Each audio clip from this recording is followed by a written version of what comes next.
Hello again, everyone. I'm still reeling from the power of those readings, and I have a feeling I'm not alone. I'm just going to go home later tonight and just think about it. Just lay out and think about it. And it's amazing that you're doing the work. You're doing the work of writers. So you're creating, you're sharing that work and connecting with others, you're doing the courageous act of sharing with others. That's the thing. This is the work. You're already doing it, and it's beautiful to be a part of it. So I want to share a little bit about what it's like to be a debut novelist. So my book, Halsey Street, just came out at the beginning of this year, and it's been a thrilling thing to have happen in my life after so long of having my stories live chiefly on hard drives, and this is before the cloud, just on hard drives and flash drives, and in my mind, and occasionally in the minds of generous readers who are willing to take a look. And it's been thrilling to have it out in the world. It's been 7 years since I was a mentor for Girls Right Now, and in that time, I've done some growing up. And I don't mean simply that I've gotten older, but rather that I've stepped further into my life as a writer. So there was figuring out how to write a book, and then figuring out how to make it better, and then publishing it, and then watching the work find readers and a life beyond myself. But the most critical growing up that I've done in the last 7 years has been mostly in terms of how I see myself as a writer and how I treat myself as a writer, rather than being about craft. Some of that has shifted and changed, but it's mostly a bit about the way I think of myself as a writer. I've been dedicated to the practice of writing for a long time, since I was a girl, but it took a long time to embrace my identity as a writer. So I've been working all this time, but only recently did I start to give myself permission to prioritize my creative work, to take my writing seriously, and to never apologize for how I've chosen to spend my time and my life. And I chose writing knowing that it wasn't something that my family intended for me. So like many immigrant families, they'd hoped I'd be a doctor or a lawyer, something more stable, more measurably helpful to others, and something less loud and exposing. And as a child, I thought that the best thing that I could be as a girl was calm and quiet, and someone who pleased the people around her. There's a word for this in Spanish that I heard a lot as praise for how sweet I was and how pliable I was. Tranquila. Anybody know that word? I see some nods, some like vigorous nods, yeah. And for a long time, I felt very selfish for choosing writing. It went against this whole idea of being tranquila, so being calm and pleasant and unobtrusive, but I still felt determined. I knew what I wanted, I knew what made me feel powerful, and what made me feel connected to others and myself. But this choice has been hard, and I don't mean the writing part. That's the fun part. There are hard things about writing, but it's also a lot of fun. But I find that the boldness required in writing is really hard. When I write, it's mostly for me. I spend so much time alone, rearranging words on a page, making things up, because I love how it feels, and the writing is a part of who I am. And I've decided that those are good enough reasons. I also write because I hope that one day the writing will be meaningful for someone else, and because I think the writing is beautiful, it's true, it matters, which is to say my mind matters, which is to say I matter. This requires more than a little bit of confidence. Confidence that I have the right to do what pleases me and what I believe in. Confidence that my work has the power to touch someone else. And I found that so much of writing is a mind game that the writer is playing with herself. So will I find the nerve to keep going? Do I believe enough in this project, my voice, myself, to work without the clear promise of an external reward? Because so often the reward is that you wrote, that you got to write. That's the reward, that you spent your time writing and that you've written.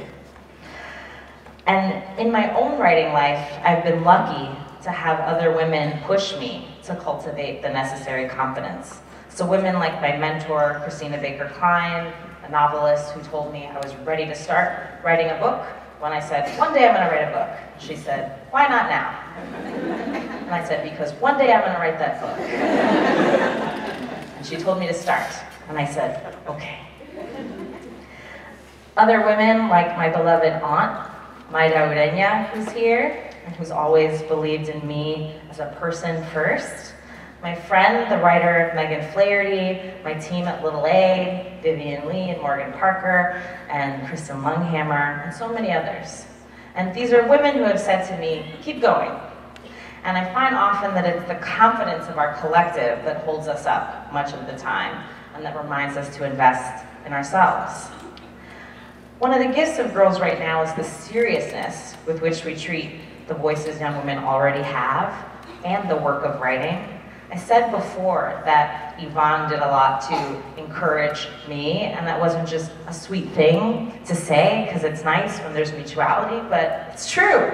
And I would often spend time with Yvonne, and I would see her excitement about a book that she'd read, or her excitement writing a poem, and then I would go home and say, writing matters, books matter. And it was affirming for me to see the kind of life that literature and work had in Yvonne, and it was something that I recognized in myself and was deeply affirming.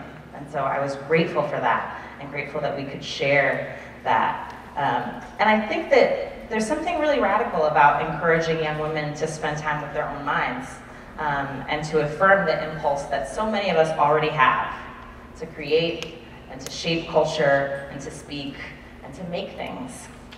And so to the mentees who are here, this is your night, and it's a joy to be able to hear your work. I want to say, keep your people.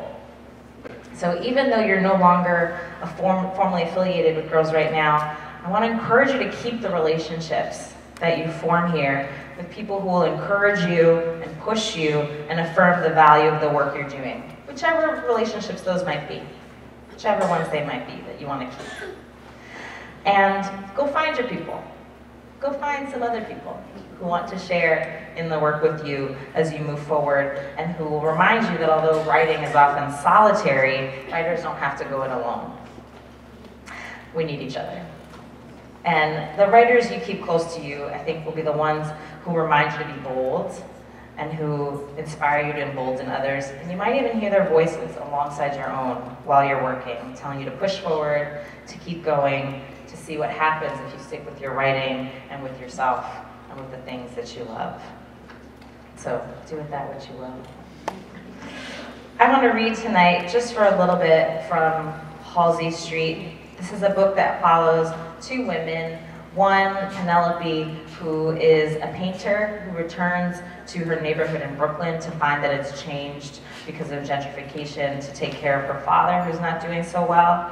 And then her mother, Mireya, who has left New York and left the United States for her native Dominican Republic, leaving the family in their hour of need. And what unites the story of these two women is that they're women who need to find their way back to one another, and who need to figure out how they want to conduct their lives in the places that they're in. So for Mireya, that's the Dominican Republic. For Penelope, that's Brooklyn, figuring out what her place is literally, like, how am I going to live here? The rent is so high.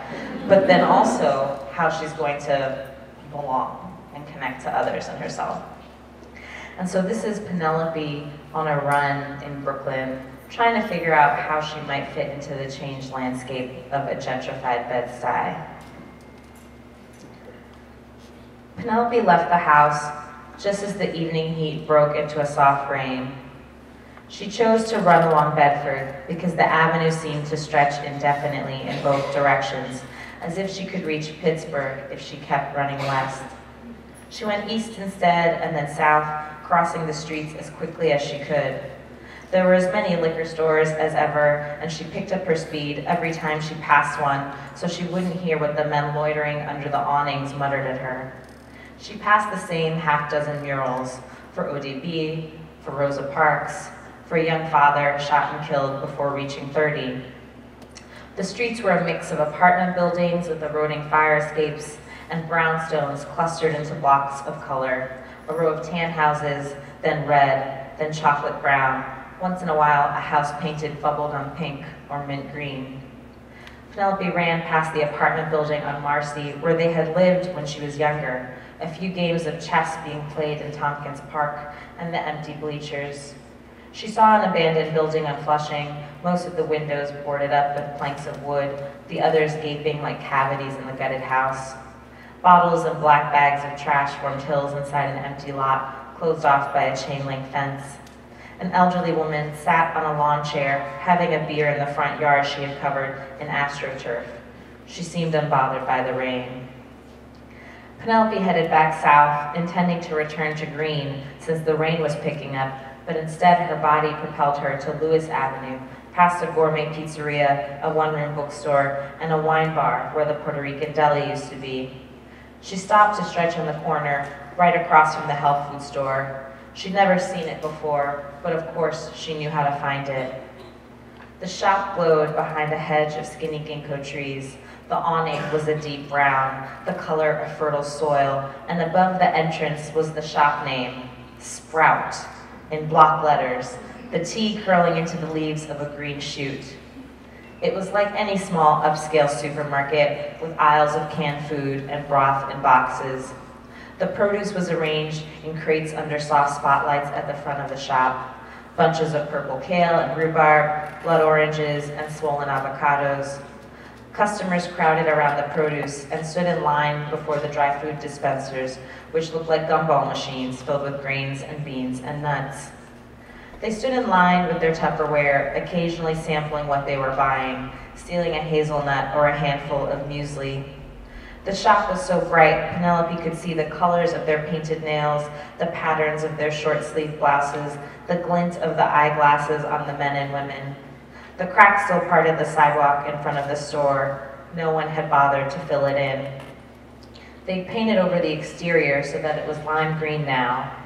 Penelope wondered if the new owners had seen her initials there, PSG, Penelope Sophia Grand, carved into the brick beside the RAG for Ralph Arnold Grand and the M that was all Mireya left behind. Had the green paint been enough to cover them? The rain started to fall more heavily, and Penelope watched the customers open their umbrellas when they left the store, and the people who were already on the street rushed for cover.